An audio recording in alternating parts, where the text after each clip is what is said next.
Béni soit le nom de l'Éternel, notre Dieu, qui nous a libérés, qui nous a sauvés de toute forme de spiritisme, de satanisme, du péché originel et de toute forme de péché. Les péchés personnels, les péchés héréditaires. Nous allons parler du sang. Comme tout ce temps-ci, je parle du sang. Qu'est-ce qui se trouve dans le sang et qu'est-ce que le sang a enregistré? L'occultisme dans le sang. Expliquons d'abord pourquoi l'occultisme. Pourquoi l'occultisme a des conséquences aussi dramatiques et aussi ces conséquences déclenchent les malédictions. Les malédictions qui sont inscrites aujourd'hui dans le livre de Deutéronome au chapitre 28 et aussi le livre de Lévitique chapitre 26 et dans de multiples autres textes bibliques que nous rencontrons généralement. Ces malédictions se produisent tout à fait directement et indirectement sur la personne qui pratique et aussi en passant par le sang, touche les enfants et ça va de génération en génération. Sauf quand Dieu, dans sa miséricorde, choisit de reporter le jugement pour donner aux coupables du temps pour se repentir. Et la repentance aujourd'hui, quand on dit sans cette repentance, la dette n'est pas effacée. Et la repentance de nos jours doit passer par le sang de Jésus. S'il n'y a pas le sang de Jésus, la dette sur les contacts touchant l'occultisme dans toute sa grandeur, dans toute sa profondeur, reste impayée. Lisons d'abord cet avertissement solennel de Dieu dans le livre de Deutéronome chapitre 18 à partir du verset 10, qui en fait résume toutes les formes d'occultisme. Toutes les formes d'occultisme que nous allons donner des détails tout à l'heure. Dans la parole de Dieu, nous remarquons que ceux qui pratiquent et ceux qui consultent sont mis au même rang par Dieu, que ce soit le pratiquant, que ce soit la personne qui consulte. Parce qu'il y a une contamination sanguine. La Bible explique ceci. Car tout se tourne par ignorance ou dans un acte de rébellion ouverte contre Dieu, vers le monde des ténèbres pour recevoir du diable ce que Dieu aime nous accorder gratuitement. Dieu veut nous accorder des choses, mais par acte de rébellion, une rébellion ouverte envers Dieu, et aussi par acte d'ignorance, convoitise, on est contaminé, notre sang est contaminé, en se tournant résolument vers ces pratiques pour obtenir quelque chose. Des choses que Dieu aurait réellement promises à tous ceux qui l'aiment. Cela va leur coûter très cher, que ce soit les consultants, que ce soit les pratiquants. Lorsque c'est Dieu qui donne, il n'y a pas à craindre des réveils douloureux. Il n'y a pas à craindre des châtiments. Il n'y a pas à craindre des souffrances. C'est la bénédiction de l'Éternel, dit la Bible, qui enrichit. Il ne la fait suivre d'aucun chagrin. Il renouvelle ses bontés chaque matin. Chaque matin, notre Dieu renouvelle ses bontés. Chaque jour. Donc, le salaire inexorable payé au diable quand on lui réclame des avantages, quand on dit au diable « donne-moi », le salaire que le diable réclame haut et fort, ce sont les membres de votre famille. Le diable n'a pas besoin d'argent. Le diable n'a pas, parce qu'il vole tout l'argent, il a volé toutes les richesses du monde. Il donne ses richesses à ceux qui convoitent ces richesses, les richesses du diable, les richesses du voleur. Il vous donne ces richesses au prix de vos âmes, au prix des âmes des membres de vos familles. C'est Dieu seul qui le sait. Il révèle ces choses à ses serviteurs pour que nous puissions également vous avertir. C'est pourquoi la Bible dit peu importe qu'on l'ignore, le diable lui connaît ses droits. Et ses droits, aujourd'hui, les gens disent, je ne savais pas. Lui, il connaît ses droits. Dès que tu mets le pied, ou tu demandes. Et c'est pourquoi il a proposé à Jésus-Christ des richesses. Il savait que si Jésus l'avait écouté, il allait dominer et détruire Jésus. Il le savait. Donc, ici, il est dit clairement, qu'on ne trouve chez toi personne qui, c'est pas que toi tu pratiques, mais qu'on ne trouve chez toi personne qui pratique ce genre de choses.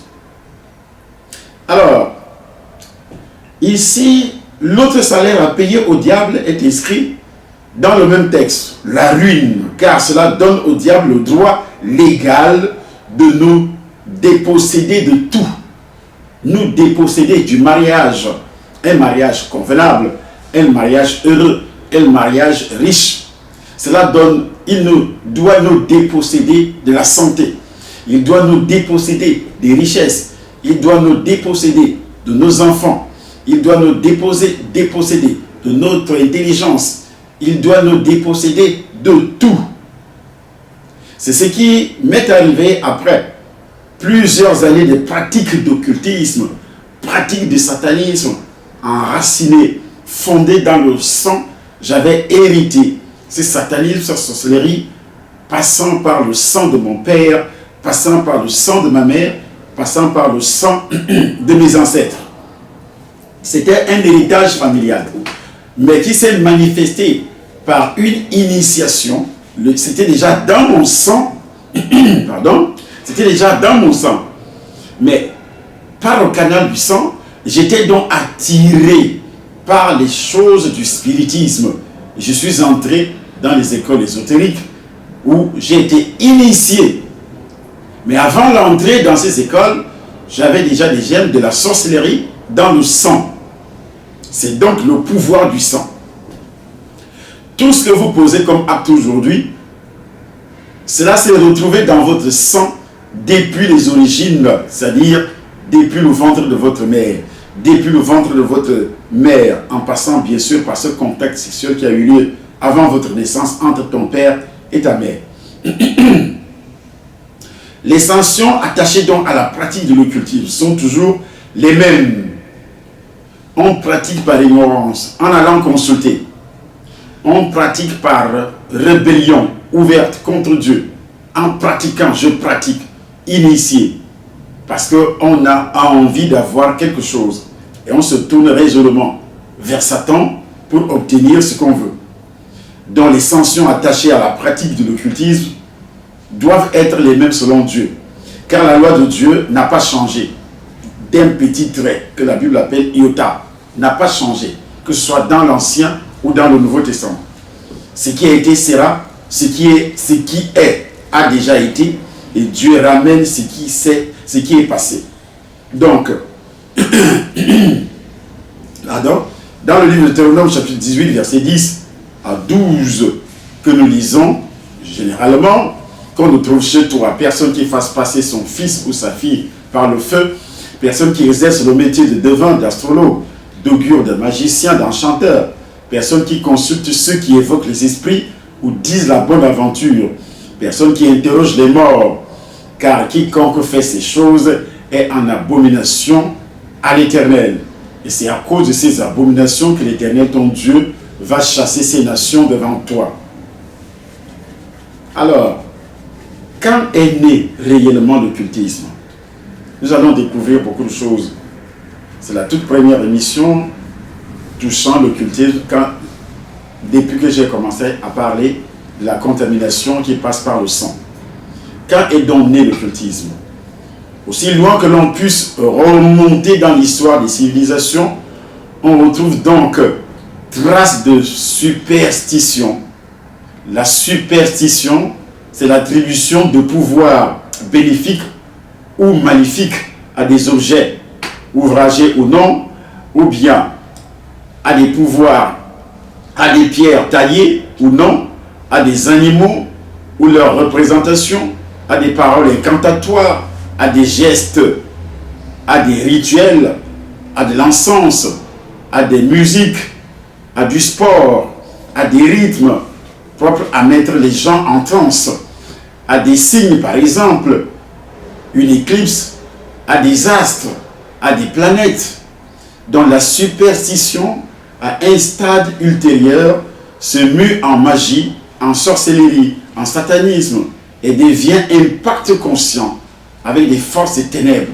Impact très conscient et parfois inconscient lorsqu'on a tout simplement une sorte de convoitise qui te pousse à faire confiance à toutes ces pratiques pour obtenir que ce soit la gloire dans le football, dans la musique, que ce soit beaucoup de richesses, et on peut donc s'adonner à l'occultisme. Et nous allons entrer dans les détails. On retrouve donc traces dans toutes les civilisations, dans les religions, dans les sociétés, les associés à des rituels de sacrifice humain ou des animaux, des traces d'une idolâtrie omniprésente conduisant à vénérer des créatures humaines, des animaux, des objets, des astres, des plantes, des cultures comme des cultures africaines, des coutumes africaines, où on passe généralement par des sacrifices pour obtenir quelque chose, une bénédiction, une protection ou bien une élévation. On passe également par l'adoration des ancêtres, des esprits des défunts, l'utilisation des ossements humains, l'adoration de ces os comme des crânes, comme les autres os dans la religion où on a pu adorer les os entre guillemets soi-disant, les os des saints qui sont parfois enterrés sur les autels des messes dans l'église catholique par exemple. C'est de l'occultisme. Et tous ceux qui participent à ce genre de messe, leur sang est absolument contaminé. Les Hébreux, à peine sortis d'Égypte, et témoins oculaires de l'immense puissance de Dieu qui s'est abattue sur le peuple égyptien, ces Hébreux s'étaient fabriqués un veau d'or adoré et qui continue à être adoré aujourd'hui. On a entendu les gens comme les grands musiciens du monde, Johnny Hallyday et les autres parlant du veau d'or. Donc, lors des 40 jours d'absence de Moïse parti sur la montagne à la rencontre du vrai Dieu, cette absence de Moïse aurait donc poussé les Hébreux à fabriquer des veaux d'or et Satan s'est incarné sur ce veau d'or. Il s'est fait adorer jusqu'à ce jour par cette religion et par d'autres pratiques. L'occultisme a débuté dès la chute d'Adam, dans le jardin d'Éden. Si vous voulez connaître les origines de l'occultisme, c'est dans le jardin d'Éden que l'occultisme a commencé. Que proposait Satan à Adam et Ève? Qu'est-ce qu'il leur a proposé? Se passer de Dieu pour décider de ce qui est le bien ou bien le mal. Et de nos jours, que ce soit en politique, que ce soit dans d'autres cultures, on peut se passer de Dieu, on s'en fout. La proposition parallèle, alléchante, était de faire croire que cela ouvrirait l'intelligence. L'intelligence de l'homme, bien sûr, pour distinguer ce qui était vraiment bon pour lui. La remarque de Satan, mais Dieu sait que. Voici la remarque que Satan propose à Adam et Ève. Mais Dieu sait que. Genèse chapitre 3. Donc, Dieu sait que. Lorsque Satan fait cette remarque, ça laisse entendre que Dieu ne leur disait pas tout, que Dieu aurait caché beaucoup de choses. Mais Dieu sait que. Dieu sait que. Parce qu'il voulait, par une forme d'esprit de contrôle, se réserver certains pouvoirs, dominer l'homme. Donc, le résultat a été que, désormais, l'homme aveuglé, devenu esclave de Satan, puisqu'il a écouté la voix de Satan, a commencé à faire ce qui était bon pour Satan et mortel pour lui. Adam a commencé à faire ce qui était bon pour Satan. Et ce qui était mortel pour lui, c'était le venin. Cette désobéissance, c'était de l'occultisme qui entrait dans la vie d'Adam et de sa femme, et c'était mortel, parce que Adam était supposé, en mettant les paroles de Satan en pratique, il était déjà séparé de Dieu, dont la mort était intervenue directement. Cette séparation, et c'est une mort spirituelle, comme tous les êtres humains qui sont séparés de Dieu, qui n'écoutent pas la parole de Dieu, qui ne sont pas nés de nouveau, ils sont morts spirituellement. Ce qui est bon pour Satan, c'est d'utiliser dans l'homme pour détruire l'homme et pour amener un maximum d'hommes en enfer pour l'éternité. Voilà ce qui est bon pour Satan. Satan hait Dieu tout autant qu'il hait l'homme. Il hait le plan de rédemption de Dieu pour l'homme, le plan de rédemption de Dieu qui passe par Jésus-Christ. Il hait le nom de Jésus-Christ. Il a de la terreur du sang de l'agneau. Ce sang parle contre lui, contre Satan.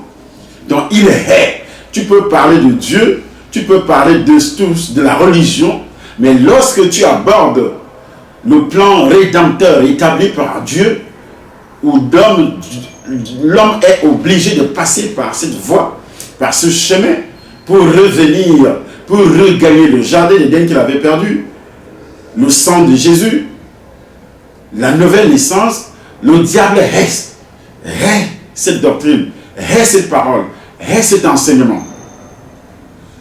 Dans la délivrance, il est très efficace de rappeler aux démons la puissance du sang de Jésus-Christ et d'invoquer ce sang pour détruire les œuvres du diable. Et la première œuvre de Satan qui doit être détruite, c'est la malédiction adamique qui réside dans ton sang. Toi qui es religieux, toi qui sais vautrer dans les pratiques d'occultisme, et ça réside dans ton sang. Le sang humain.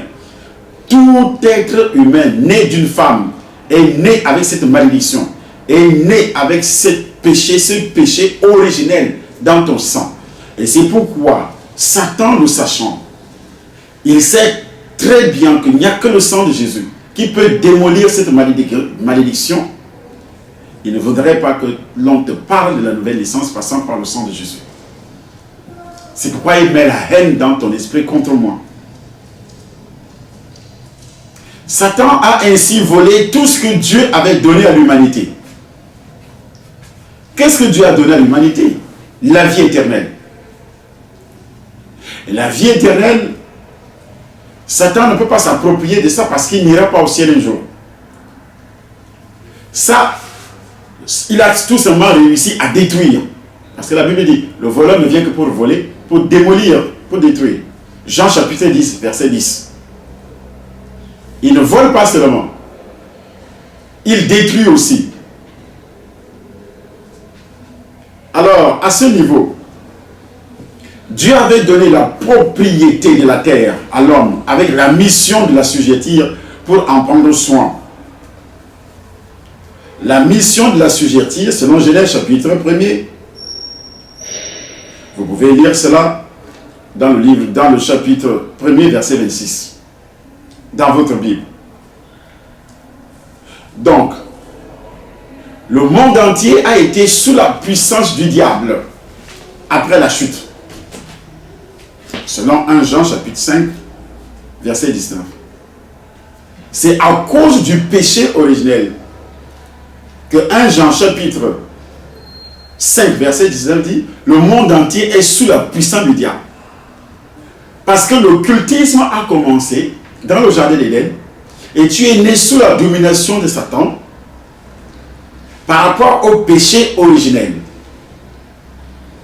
Donc c'est le premier péché qui doit être détruit dans ta vie par le sang de Jésus, pas avec de l'eau.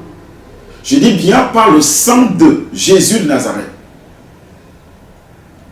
Pour naître de nouveau, alors il faudrait tout à fait comprendre que et savoir que par le péché originel,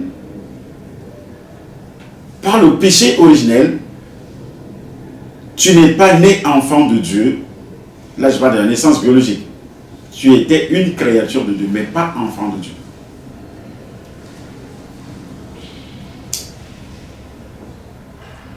C'est pourquoi il a pu dire à Jésus, le diable, en lui montrant tous les royaumes de la terre. Je te donnerai la domination universelle ainsi que leur richesse et la gloire de ces royaumes. Car tout cela a été remis entre mes mains. Et je la donne à qui je veux. Si donc tu te prosternes devant moi, tout cela sera à toi. Il n'a pas perdu de vue. Vous pouvez lire Luc chapitre 4, verset 6. C'est le diable qui s'adresse à Jésus-Christ. Il n'a pas menti. Il a séduit Adam. Et puisqu'Adam a écouté sa voix, il a pris la domination. Il a commencé à dominer. Il a tout volé. Toutes les bénédictions qu'Adam avait. Toutes les richesses qu'Adam avait. Il y a des gens qui disent parfois, je suis chrétien de nouveau, on a volé ma bénédiction. Peut-on voler ta bénédiction si tu vis dans l'obéissance? C'est impossible. Mais on peut voler ta bénédiction si tu vis dans la désobéissance. Et pourquoi on vole ta bénédiction? Le diable te pousse comme il l'a fait avec Adam. Il te pousse à la rébellion. Par exemple, une rébellion ouverte contre ton père spirituel. Lorsque quelqu'un du dehors, un pasteur, ou bien soi-disant homme de Dieu, ou un enfant de Dieu te pousse à se rebeller contre ton père spirituel, tu te fais voler ta bénédiction. C'est le diable qui passe par cette personne parce qu'il veut déjà accomplir les mêmes choses qui sont produites dans le jardin d'Éden. Il va accomplir parce que depuis que tu as reçu le Seigneur, tu as récupéré toute la bénédiction que tu avais perdue dès la naissance. Mais maintenant, pour ramener cette bénédiction à lui, le diable va passer par quelqu'un d'autre pour pouvoir te détruire. Donc, ici donc, il ne s'agit pas seulement d'argent, c'est-à-dire le salaire misérable que réclament tous les serviteurs de Satan en échange de leur bon ou nos fils. Ce que les gens donnent en parallèle, qu'ils le sachent ou non, c'est leur paix, leur santé, leur bien, et en fonction de la gravité du pacte commercial contracté avec Satan, la santé et la vie de leurs descendants sur 3 à 4 générations, parfois beaucoup plus. Parce que nous avons l'exemple d'Adam. Nous sommes tous nés des pécheurs. C'est depuis la première génération, adamique, que Satan a pris le contrôle de toute l'humanité jusqu'à ce jour. Ça ne s'arrête pas seulement sur 4 générations. Le cultisme est un gigantesque marché de dupes, marché de menteurs, d'hypocrites. Non seulement l'homme paye un prix terrible pour racheter ce qu'il a donné gratuitement au diable. Adam avait donné la santé de l'humanité au diable. Adam a donné les richesses de l'humanité au diable. C'est pourquoi de nos jours, il faut signer des pactes avec Satan pour avoir un peu d'argent, pour avoir la gloire. Adam avait la gloire, il avait tout ça, il a donné. Mais Satan, qui est le menteur par excellence, trouve même le moyen de lui vendre ce qu'il ne possède pas. Il vend aux hommes ce que lui ne possède pas, lui le voleur. Vous voyez ce qui se passe. Il vend aux hommes ce qu'ils ne possèdent pas. Et je prophétise aujourd'hui que tu dois récupérer tout ce que le diable a volé dans ta vie. Je prophétise que tu dois récupérer, j'ai dit, tout ce qui te manque aujourd'hui. C'est pourquoi, quand un enfant sort du ventre de sa mère, il ne sort pas en riant ou en souriant. Le premier cri d'un enfant, c'est les pleurs. Vous savez pourquoi? Vous ne le savez peut-être pas. C'est des pleurs. Et pourquoi il doit pleurer? De nos jours, les gens, pour atteindre la sérénité, dépensent de sommes colossales pour accéder à diverses techniques de relaxation préconisées jadis en Orient. Et aujourd'hui, mondialement, au travers des sectes qu'on appelle le yoga, le nouvel âge, le zen, et également c'est entré dans le christianisme qu'on appelle le développement personnel.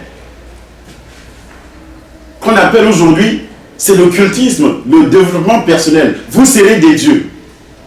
C'est un enseignement satanique qui est entré dans l'église de réveil. Le développement personnel. Un enseignement diabolique. Ceux qui enseignent sont dans l'occultisme, parfois sans le savoir, mais il y a des promoteurs qui le savent, qui se déguisent en serviteurs de Dieu et qui séduisent par ces enseignements les vrais serviteurs de Dieu. Et les vrais serviteurs de Dieu commencent à enseigner ça. Ils entrent d'une manière inconsciente dans l'occultisme sans le savoir.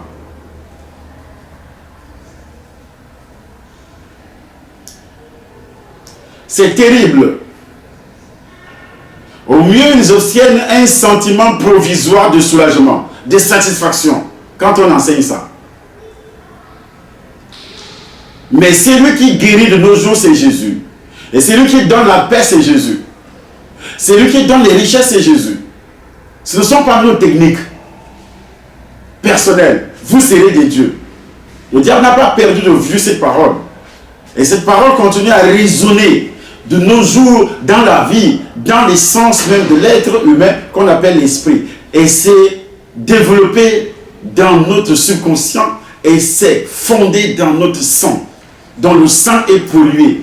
Tout ce qui passe par le développement personnel, votre sang est pollué. Quelque temps plus tard, ceux qui s'adonnent à ces pratiques vont retomber plus bas et se tourner à nouveau vers ces mêmes techniques, faute de connaître Christ et de savoir qu'il existe une autre solution beaucoup plus efficace. Ils seront de plus en plus habités par des démons. Tandis que les praticiens pillent leur portefeuille, les démons pillent leur âme et celle des membres de leur famille. Vos enfants, je dis bien vos enfants, tous ceux qui font la promotion du développement personnel, que ce soit dans le corps de Christ, parce que de nos jours, c'est une doctrine de séduction, une doctrine déguisée. Déguisée. Satan se déguise derrière ça. Il n'a pas perdu de vue ce qu'il a fait dans le jardin d'Éden, ce qu'il a proposé à Adam dans le jardin d'Éden et sa femme. Ils sont tombés là-dessus. Je vous rappelle qu'Adam n'avait pas encore commis de péché. Il était en relation étroite avec Dieu. Quand Satan a commencé à proposer cette sale doctrine à sa femme, il est tombé plus bas. Vous êtes rempli du Saint-Esprit. Mais vous n'êtes pas différent d'Adam. Vous n'êtes pas différent d'Adam. Adam qui était réellement, qui marchait avec Dieu, qui entendait la voix de Dieu, qui était l'ami de Dieu, que Dieu avait béni. Parce que quand nous recevons le Seigneur, nous retournons dans le jardin d'Éden. Dieu nous bénit, Dieu nous délivre, il nous parle, il marche avec nous.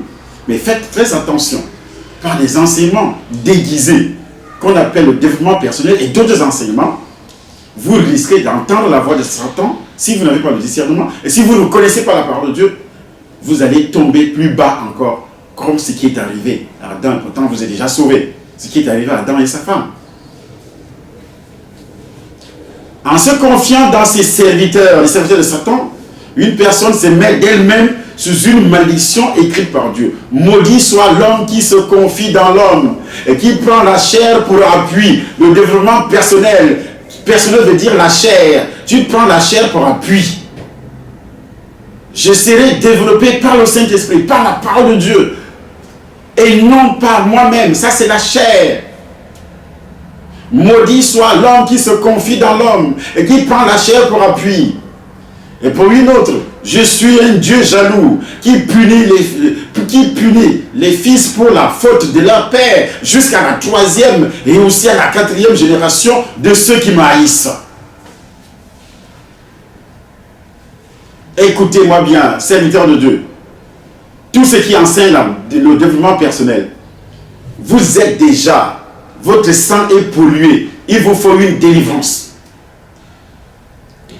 Moi, j'ai connu des gens qui m'ont contacté, qui ont contacté mon épouse en disant, nous allons parler, nous allons faire des séminaires, mais on n'annoncera pas l'évangile. On ne parlera pas de Jésus. Mais si moi, je ne parle pas de Jésus, je peux parler de quoi? Mais il y a aussi un Jésus mélangé avec le développement personnel et on parle également de Jésus. Mais une goutte de poison dans un verre d'eau potable, est-ce que cette eau garde toujours son nom eau potable? Non. C'est déjà de l'eau empoisonnée. Et pourtant, le poison ne se trouve que quelques grammes seulement dans ce verre d'eau. Mais ce n'est plus de l'eau potable. C'est de l'eau empoisonnée. Et Satan le sait. Et Satan le sait.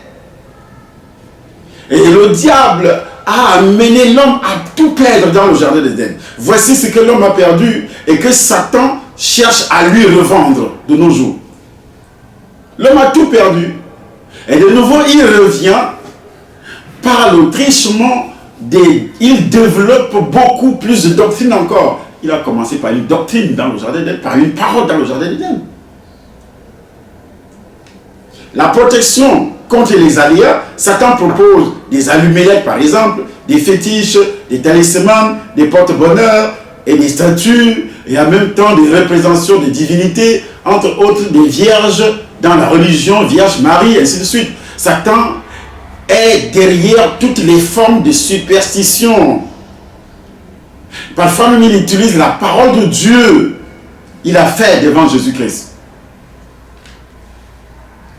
Donc ça veut dire que même la Bible peut être transformée en objet d'idolâtrie. Si l'on considère ce livre comme talisman protecteur, il y a des gens qui utilisent des psaumes, qui prient avec des psaumes. Par exemple, votre sang est pollué. Les gens qui prient avec les psaumes, votre sang est pollué. Il y a d'autres qui ont enterré des bougies. Il y a d'autres qui ont enterré des Bibles dans des maisons en construction, fondation, on enterre des Bibles.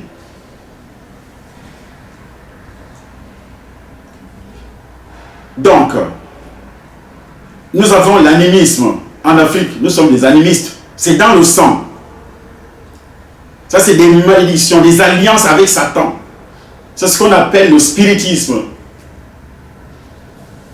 Les animistes. Et ça sévit. C'est un peuple animiste. Mais on ne voit même pas le danger quand on le dit. L'athéisme également. Moi, je suis athée. Moi, je suis athée. Ah bon? Tu es athée? Ok. Mais tu es dans le spiritisme. Tu es dans la religion de Satan. Moi, je suis athée. Il le dit fièrement.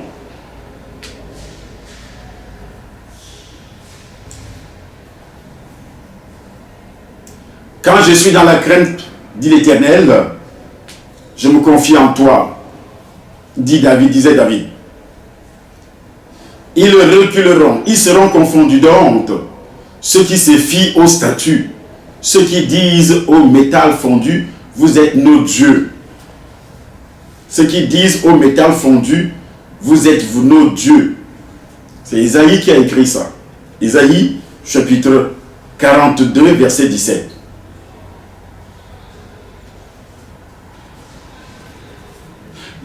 Satan propose des portes du paradis, c'est-à-dire la fausse religion, les bonnes œuvres, ou même l'assassinat des infidèles, y compris dans la chrétienté. Jésus a dit, ils vous excluront des synagogues, et même leur vient, ou quiconque vous fera mourir, pensera offrir un culte à Dieu. Jean chapitre 16, verset 2. Ou quiconque vous fera mourir. C'est juste qu'il parle. Il pense offrir un culte à Dieu.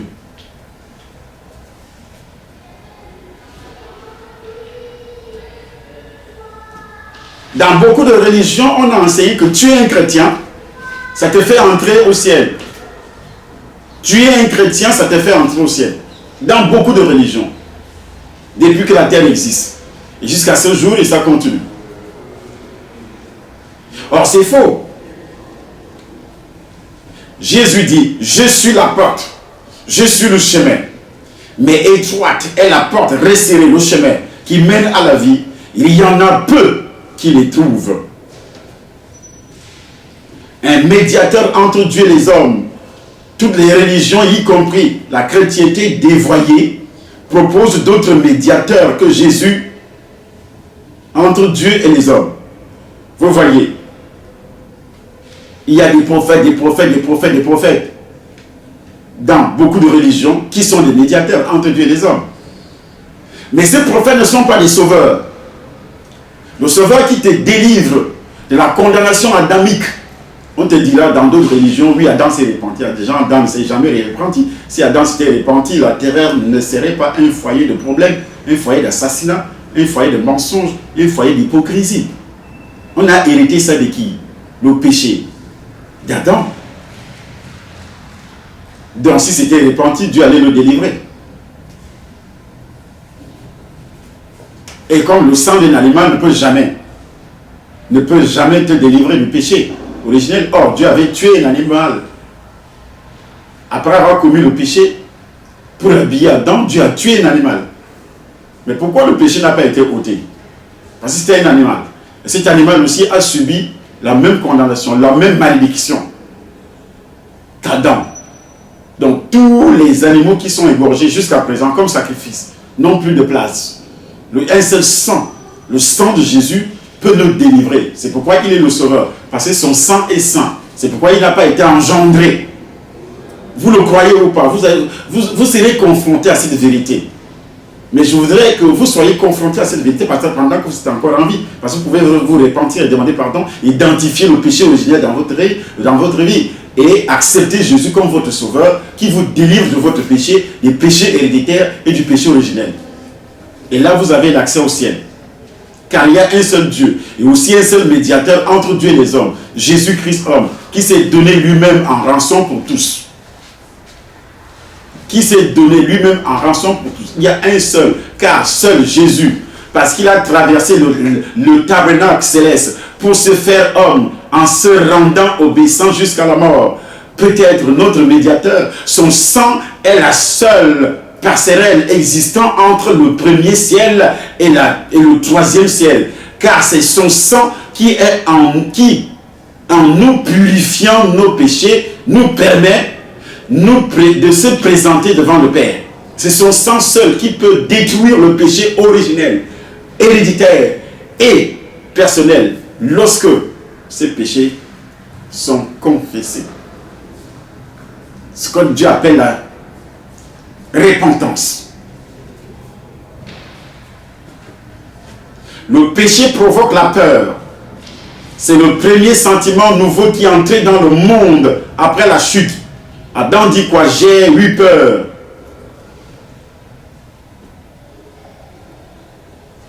Et je me suis caché. Je serai errant et vagabond sur la terre. Quiconque me trouvera me tuera. Disait qui? Caïn. Dieu protège surnaturellement les hommes, même les hommes tels que Caïn. La Bible dit, l'Éternel mit un signe sur Caïn pour que quiconque le trouverait ne le tue point. Mais il avait le péché originel dans le corps, la malédiction. Il venait lui-même de commettre notre péché, tuer son frère.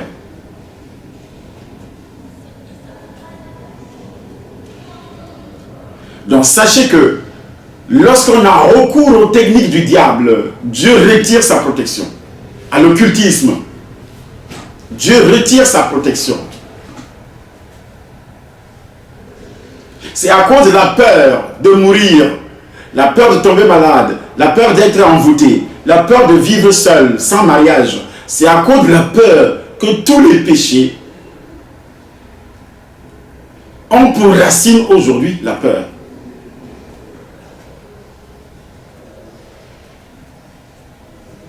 L'homme est depuis la chute confronté à la peur de l'avenir. Satan propose la divination, l'astrologie, la voyance. Divination, l'astrologie, la voyance. Et c'est dans ton sang, une fois que tu lis l'horoscope, ton sang enregistre.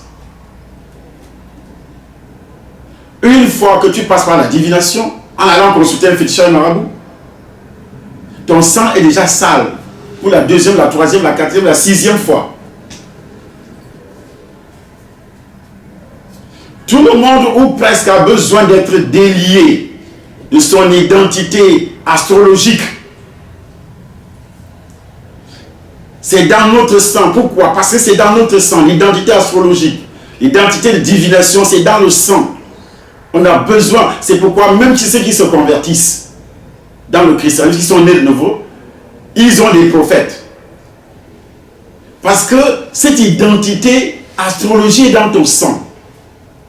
C'est pourquoi tu aimes entendre que le prophète a dit. Le prophète a dit, c'est tel qui est la racine de mon problème. Tel, il faut qu'il prophétise sur moi. Parce que tu as les racines de l'astrologie diabolique, satanique. C'est pourquoi il y a trop de prophètes, moins d'évangélistes. De nos jours, ici, dans le christianisme mondial, tu arrives en Afrique, au Cameroun, plus de prophètes. En Côte d'Ivoire, plus de prophètes. Au Congo, plus. Partout, dans le monde entier, en France, plus de prophètes. Qui a une grande majorité, ce sont des faux prophètes. On a besoin beaucoup plus d'évangélistes qui annoncent l'évangile, qui prêchent la nouvelle naissance, que de prophètes. Parce qu'on peut prophétiser sur toi du matin au soir, après tu vas en enfer. Dieu a besoin des évangélistes qui doivent faire entrer dans la maison de Dieu, dans le royaume de Dieu, les hommes et les femmes sauvés. Parce que la Bible déclare qu'il n'y a plus de joie au ciel pour une seule personne qui accepte Jésus que les 99 justes qui n'ont pas besoin. Plus de joie au ciel. Ce qui rend l'Éternel joyeux depuis le ciel, ce qui fait trembler, ce qui amène un grand tremblement, s'il y avait un tremblement de terre au ciel, ce qui peut amener un grand bruit au ciel, c'est quand un pécheur quitte le péché et il se répand, il accepte Jésus comme son sauveur personnel. Il n'y a plus de joie au ciel. Plus de joie au ciel. Satan a arraché la santé. Satan propose des guérisseurs, des magnétiseurs, des médecines douces, en réalité occultes. Satan ne guérit pas. Il déplace des maladies dont les symptômes en déplaçant les démons qui sont à l'œuvre derrière beaucoup de maladies. D'autres démons plus puissants entrent. Lorsqu'on consulte ces praticiens du diable, moi-même j'avais été consulté à plusieurs reprises par des milliers de personnes quand j'étais occultiste. Avec mon laboratoire à EDEA, dans cette petite ville du Cameroun qu'on appelle EDEA. Combien de personnes ont été contaminées, malgré qu'ils étaient déjà contaminés par le péché originel. Et ce péché les conduisait, les poussait à cause de la peur, les poussait toujours à les consulter, à les suivre les divinations et autres. D'autres démons plus puissants entrent lorsqu'on consulte dans les praticiens du diable et se camoufleront un certain temps avant d'entamer leurs œuvres de destruction. Non seulement au niveau physique, mais aussi au niveau de l'âme, de l'esprit, dans le sang. Ils entrent, ils sont dans le sang. Parce que l'âme est dans le sang et également l'esprit est en liaison étroite avec l'âme. Dans le sang également. Donc tous ces démons, c'est pourquoi je propose cette semaine pour ceux qui viendront au Temple des Nations ici à Paris, dans la délivrance de ton sang, par des actes prophétiques, la délivrance de ton sang, dans la racine de l'être humain. Que ce soit au Cameroun également, au Temple des Nations, parce que je suis toujours en direct chaque soir et chaque dimanche. Donc, qu'est-ce qu'il a encore volé? La vie après la mort. Satan se sert cruellement de la terreur des gens face à la mort et de la douleur des survivants après le décès d'un proche.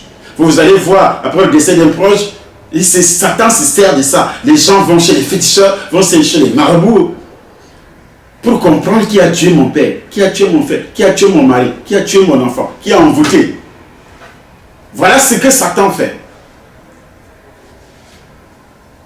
Il se sert de tout ça. De la séparation dans le divorce. Là, je ne suis pas encore. Il fait croire que les disparus ont des pouvoirs pour protéger ou pour se venger, pour révéler des secrets sur l'au-delà ou pour prédire l'avenir. Or, c'est faux. C'est un déguisement, ce sont des démons. Et tout cela est dans le sens. C'est pourquoi toi, tu es toujours, quand tu rêves, tu rencontres qui? Des personnes décédées. Des personnes décédées. Des personnes décédées. Donc tu es dans l'occultisme. Même la personne qui s'est repentie, qui a accepté Jésus et qui continue à avoir, je dis bien, à rencontrer des personnes décédées dans le rêve, tu es toujours dans l'occultisme. Toi, tu n'entreras jamais au ciel. Tu iras faire quoi au ciel? Parce que Dieu veut te révéler une chose, que ton âme, ton sang est pollué. la résidence de ton âme, est sale. L'esprit d'un mort réside dans ton sang. Il en découle de l'animisme, le culte aux morts, les funérailles, l'adoration des crânes, les ossements humains. Le spiritisme, ce qu'on appelle la nécromancie, les prières adressées à des saints dans l'église catholique, la prière adressée aux morts, et aussi les techniques occultes de réincarnation. La réincarnation. Dans tous les réseaux sataniques, le culture du spiritisme, on parle de la réincarnation. Voilà les déchets de Satan, les déchets qu'il vous propose. Il vient vous revendre ça.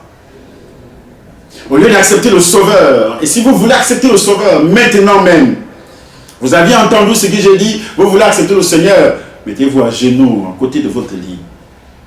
Dites tout simplement, Seigneur Jésus, cet homme qui a parlé, tu as utilisé sa bouche. Je voudrais être sauvé, que mon âme soit sauvée. Satan a volé mon âme, par le canal de tout ce qu'il a développé. Pardonne-moi. Délivre mon âme du péché originel. De la malédiction originelle adamique. Je suis né avec ça. Et je reconnais que je suis séparé de Dieu. Je suis né étant séparé de Dieu. Et qu'il n'y a rien de bon. C'est seulement Jésus qui peut restaurer mon âme. Et qui peut ouvrir le ciel pour moi. Il est le chemin, la vérité et la vie. Seigneur, écris mon nom dans ton livre de vie. Et efface mon nom dans le livre des perdus. Au nom puissant du Seigneur Jésus, je t'accepte comme mon sauveur personnel. Bénis, sanctifie, purifie mon âme. Au nom puissant du Seigneur Jésus de Nazareth. Pardonne, délivre-moi des péchés héréditaires. Et tu fais une liste de ces péchés héréditaires qui se trouvent dans ta famille. Délivre-moi des péchés personnels. Et tu fais une liste de tes propres péchés personnels. Tu travailles chaque jour et tu demandes pardon à Dieu dans ta chambre tous les jours. Et tu nous écoutes tous les jours sur cette chaîne Temple des Nations. Tu es né de nouveau là. Même si tu persévères dans les églises de réveil, mais si tu n'avais jamais entendu le mot péché originel, malédiction originelle, et comment faire pour être délivré de ça? Aujourd'hui, tu as entendu tout ça, c'est aujourd'hui que tu es né de nouveau. Alors tu dois commencer à suivre nos enseignements. Parce que la Bible dit, ceux qui acceptaient sa parole furent baptisés. Ils persévéraient dans l'enseignement des apôtres. Actes chapitre 2. Tu dois donc suivre mes enseignements. Et si tu as des problèmes de sorcellerie et autres, nous organisons chaque week-end, moi et mon épouse, chaque week-end, 3 jours, nous organisons des séances de suivi, de délivrance. On vous écoute et on prie pour vous. Pourquoi on doit prier pour vous? Parce que nous avons l'autorité. Jésus avait l'autorité lorsqu'il a prié pour Pierre. Il dit à Pierre, Satan t'a réclamé pour te broyer comme le froment. Mais j'ai prié pour toi. Il n'a pas dit à Pierre, prie. J'ai prié pour toi. C'est comme un juge qui doit prononcer le divorce. Le mariage, c'est une alliance. On ne peut jamais prononcer le divorce en disant, je divorce avec toi aujourd'hui, mon mari, je divorce avec toi, ou bien l'homme dit, je divorce avec toi aujourd'hui, et vous déchirez l'acte vous-même. Ça ne peut pas marcher. Il faut une autorité. Il faut une autorité. Et pour que toutes les alliances, que si tu as été, Paul a fait ça également, lorsqu'il a prêché sur les pratiques, Actes chapitre 19, ceux qui avaient pratiqué les arts magiques venaient, il parlait avec eux, il priait pour eux. Actes chapitre 19, à partir du verset 18, verset 19, verset 20, 21. Et vous venez, vous appelez sur le numéro qui est au bas de votre petit écran, vous appelez, vous dites, je veux prendre un rendez-vous à Paris, si vous habitez l'Europe, les États-Unis, je veux prendre rendez-vous ce week-end, j'arrive. Je dis bien, c'est chaque week-end, 3 jours. J'arrive, 3 jours de délivrance. 3, c'est le chiffre de la délivrance. Le chiffre de la prospérité. Le chiffre de la guérison. Le chiffre pour aller au ciel. La résurrection. Pendant 3 jours, vendredi, samedi et dimanche matin. Ta vie sera totalement changée. Totalement changée. Si tu viens participer à ce grand rendez-vous par la puissance du Saint-Esprit de Dieu. Nom puissant du Seigneur Jésus-Christ de Nazareth. Vous entrez dans la bénédiction éternelle, y compris ceux du Cameroun, parce que je prêche en direct à partir de vendredi prochain. Vendredi, ça sera toujours 3 jours. 3 jours de grandes révélations. 3 jours de grande délivrance. Par la puissance du Saint-Esprit de Dieu. Au nom puissant du Seigneur Jésus-Christ de Nazareth. Vous êtes bénis, partagez cette vidéo. Il faut s'abonner sur notre chaîne Temple des Nations. Il faut s'abonner à tout prix. Que la grâce de Dieu vous accompagne. Au nom de Jésus-Christ. Amen.